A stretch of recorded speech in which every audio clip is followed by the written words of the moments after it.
we welcome Bertil Egerbeck, Policy Officer of the European Commission's Directorate General for Research and Innovation. Bertil will present the European Open Science Cloud, EOSC, which aims to provide an open, trusted and multidisciplinary environment for researchers to publish, discover and reuse data, tools and services.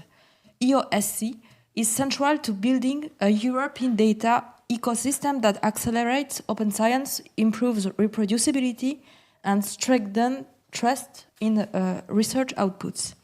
His talk will cover how EOSC mobilizes, aligns, and scales resources across Europe to create an interconnected open science infrastructure, the practical and regulatory challenges of implementing open science in Europe, including copyright, intellectual property and data management policies, and the Horizon Europe project, which aims to facilitate intellectual property management to support open science. Very quickly, Bertil works at European Commission's for Research and Innovation unit on open science and research infrastructures. He is responsible for the role of European Open Science Cloud in the European data ecosystem and the European Research Area action on an EU copyright and data legislative and regulatory framework fit for research. Moreover, he is overseeing the implementation of the Horizon Europe funding project on facilitating intellectual property management for support open science. So the floor is yours, and many thanks for joining us today. Many thanks for the introduction and for the opportunity to give a presentation at the event and in this session on data altruism and open academic resources. I think the reason for choosing this presentation and on EOSC is this is certainly a major EU-level initiative on providing an open academic resource. I guess many of you are already familiar with the European Open Science Cloud, which we call EOSC. But anyway, I will just give a full overview of what it is, what are the recent developments, and what are the next steps in the implementation of EOSC. I'm sorry that I could not be in person, but happy that I can still give a presentation here online.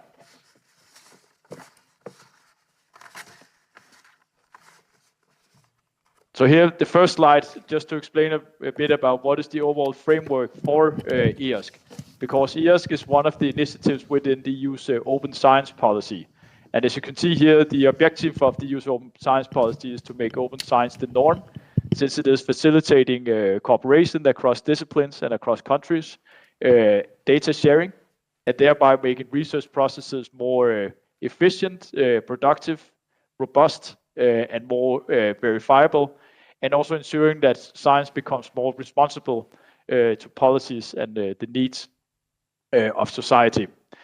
So what are the elements of the open science policy? First, we are seeking to improve the practice of open science, so encouraging and incentivizing early and open sharing of research, ensuring that research results are made immediately and unrestricted available in open access, also working on the research output management, ensuring that they will be in line with the FAIR principles, meaning that the output should be findable, accessible, interoperable, and reusable. And then we work also on public engagement on the research and innovation through the citizen science initiatives to ensure the broader public is also involved and more informed about scientific processes and the way it benefits society. Then we work specifically on the enablers, so you can also call the incentives to open science, because of course it's not enough that we just encourage more open science practices. We also need to make sure that there will be both regulations and infrastructures in place enabling open science. So firstly, we are working on research assessment. There's the Coalition for Advancing Research Assessment, just COARA, working on moving it for more, you would say, citation-based assessment into more qualitative indicators. Then we are working on legislative and regulatory environment for open science. That's one of the files I'm working on. That's about the copyright and data legislative framework fit for research. We also have a team on the research infrastructures.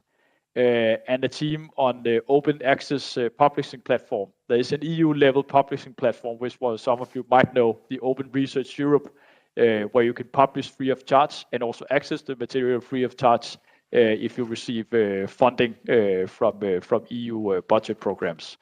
And then we have the European Open Science Cloud, a digital ecosystem for research, which is the theme for the presentation today. So the European Open Science Cloud is one of the enablers for open science, but not the only one, but an important one.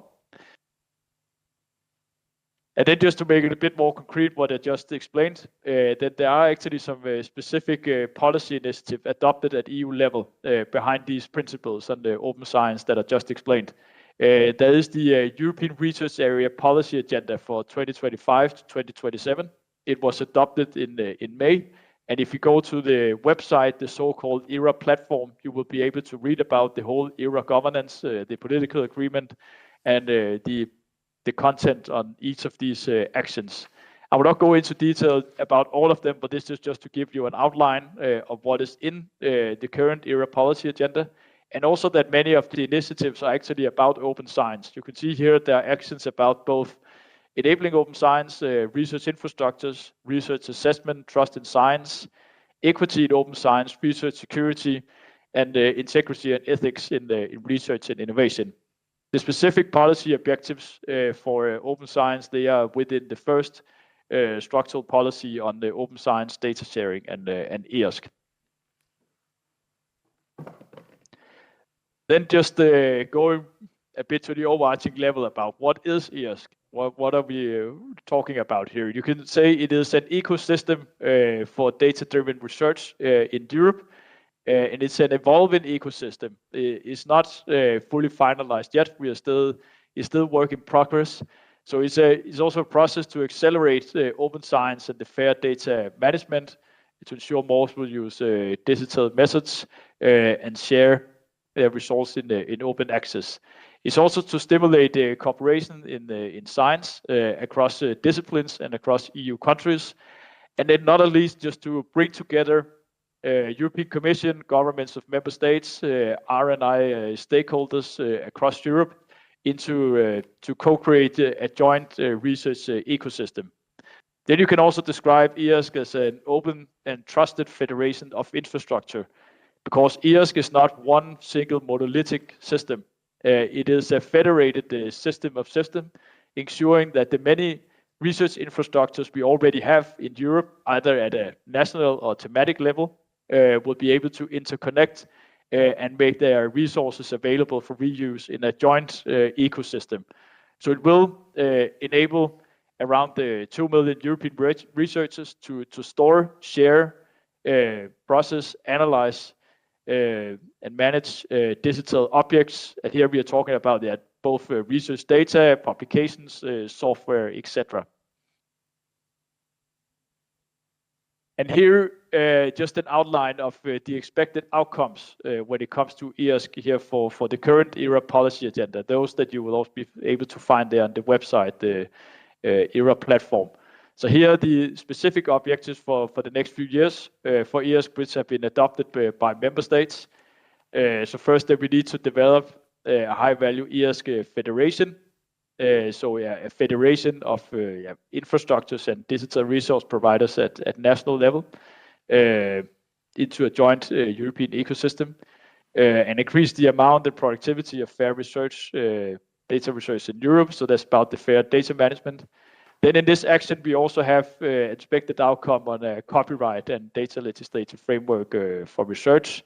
We heard this also in the previous presentation, the obstacles of the current copyright legislation. So we are looking about some of the obstacles of copyright for data sharing.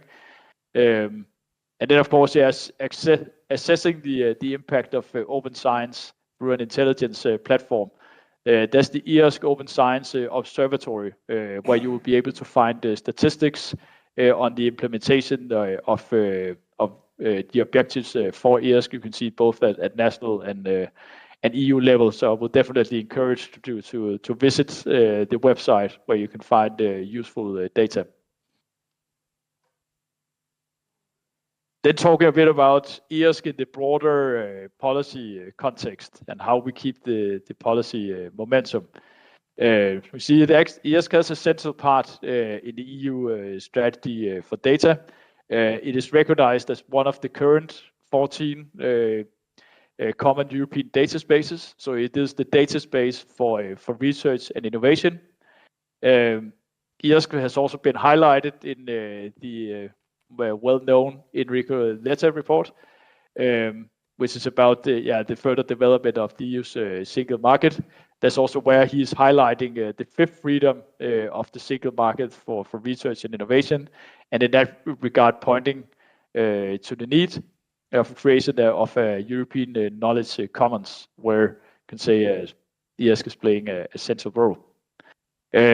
Some of the same points are also highlighted in the Draghi report on the European competitiveness, and ESG is also directly mentioned in the report Align, Act, Accelerate, an independent expert report that was published last year with recommendations on how to strengthen the EU's framework program for research and innovation.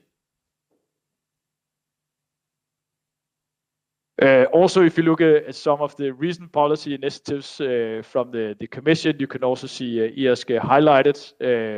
There is the European strategy on research and technology infrastructures that was recently presented, highlighting the importance of ESG for research and technology infrastructures. Then the AI continent plan and the AI and science strategy. Because of course, ESG is not only about the AI, it's in general about how we improve data sharing, research cooperation, and efficiency of research processes, but it's also about AI, and AI is one of the important objectives of ESG, because in order to train your AI model, you need to make more quality data available, and that's exactly what we are going to do in the ESG.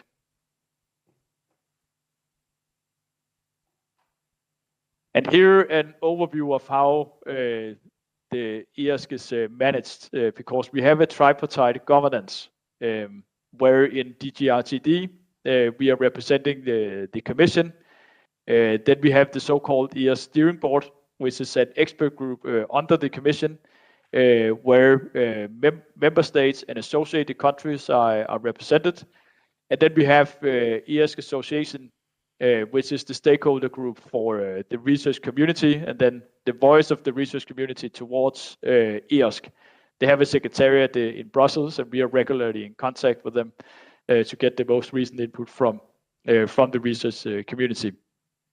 And here you can just see an outline of, you see what are the main tasks in the tripartite governance, and then also the share of the responsibilities. You can see some are purely, for example, for ESG Association, on community input for ESG in Horizon Europe, and then there are other themes that we are working on together.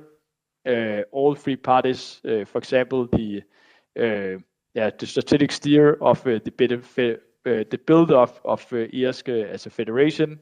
There's also a handbook on how to use ESG as a system. And then we also have the ongoing discussions about what should be the governance and the funding framework for ESG post 2027, meaning when the new EU budget program will start in 2028, then what should be the new governance and funding framework. That's one of the key discussions for the moment, and we are developing a joint position in the ESG tripartite governance.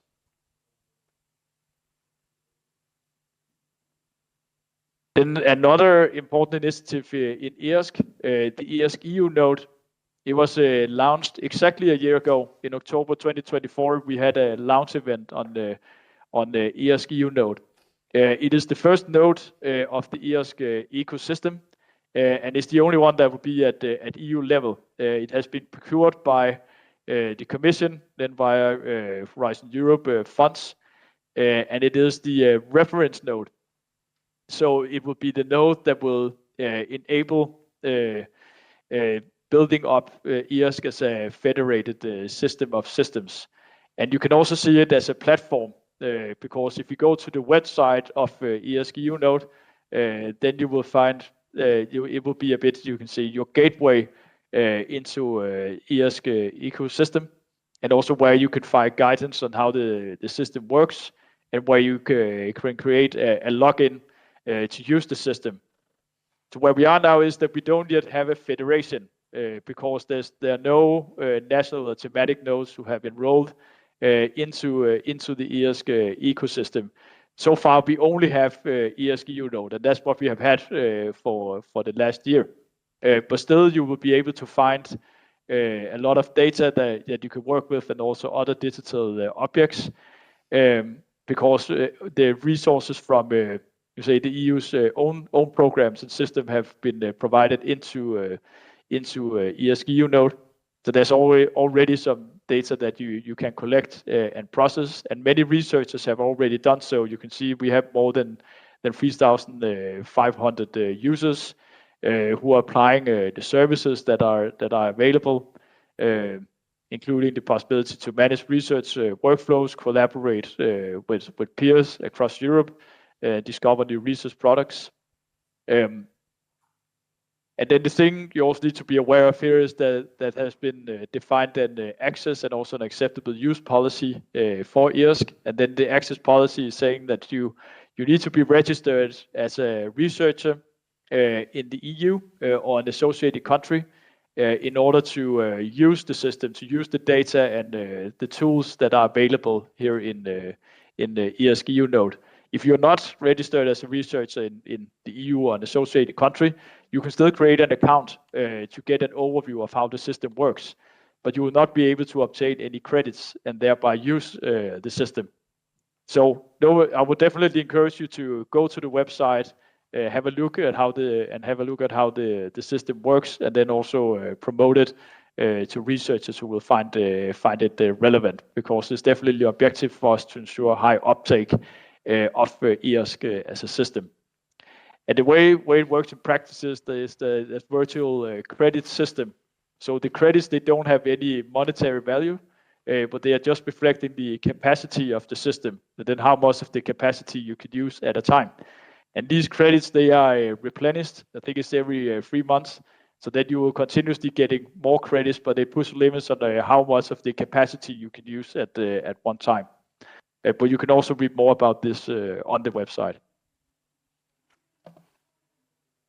Then the next step, and what we are working on for the moment, is to ensure that EASC will not only be about EASC EU node and the data currently available. It will be a federation, because that's the objective of EASC, as I mentioned. It should be a federated system of system.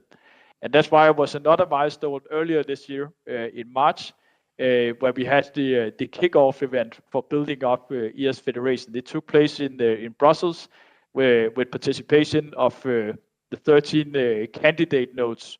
These are the candidate nodes who will be in the first wave of enrollments into EASC Federation. There's been a long selection process, and it has taken place on, you can say, both the capacity and the readiness of nodes across Europe in order to enroll into EASC Federation. And the plan is that you say the first wave of enrollment will be showcased, demonstrated at the annual flagship event on EASC that will take place next week, the so-called EASC Symposium. I will also have a slide on this conference by the end of my presentation. So at least at a technical level, then from next week we will be able to say that we have a federation, because these 13 candidate nodes will be then enrolled into the system. And here you have an overview of the candidate nodes. So you can see it's a good mix of both national and thematic nodes.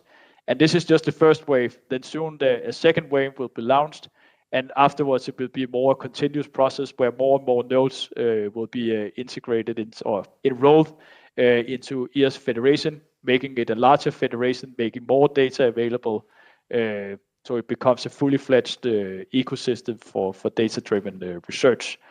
If you're interested, there's also been the EASC Federation Handbook adopted, where you can see more about how the system works and what you need to be aware of as a contributor to EASC Federation, and also as a user of the system.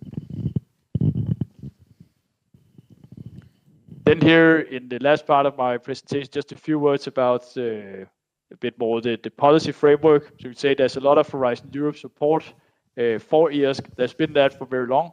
EASC as an idea and as a project was already started during Horizon 2020, where it was a bit more project-based approach. And then it has continued here in the current Horizon Europe program.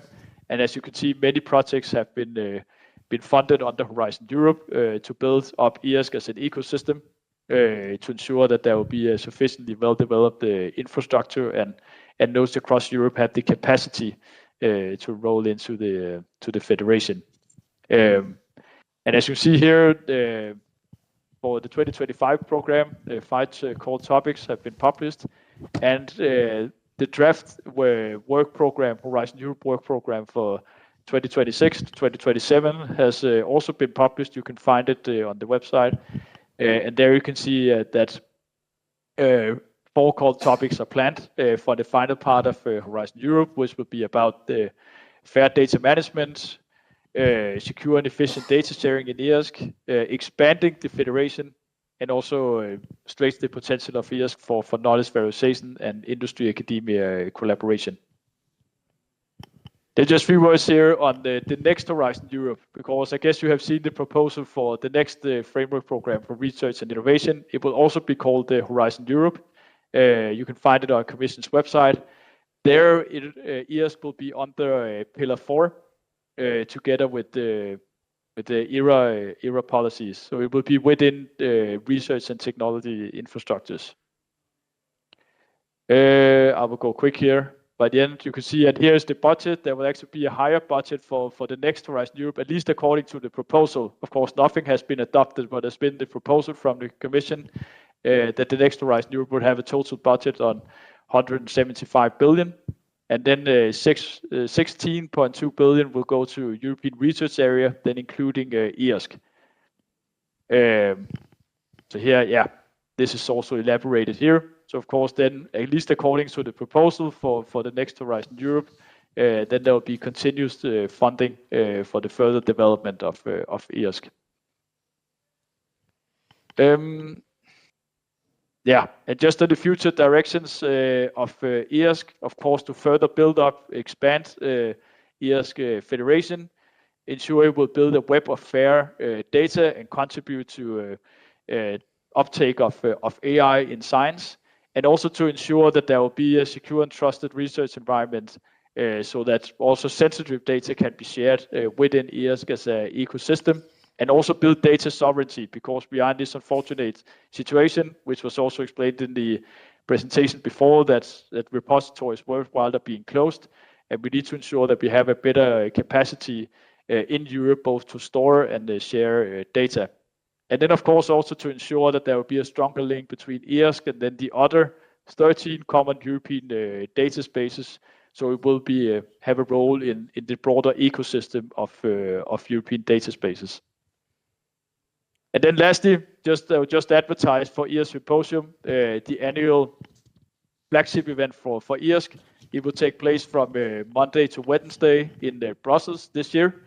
It's still possible to register. You can do so on the website. I've included the link here in the slide. And I know the sessions will also be recorded and made available afterwards. So if you cannot attend in person, you can find the recordings of the sessions online afterwards. So I will stop here, and I thank you very much for taking the time to listen to me, and hopefully you will be inspired to work more with EASC. Yeah.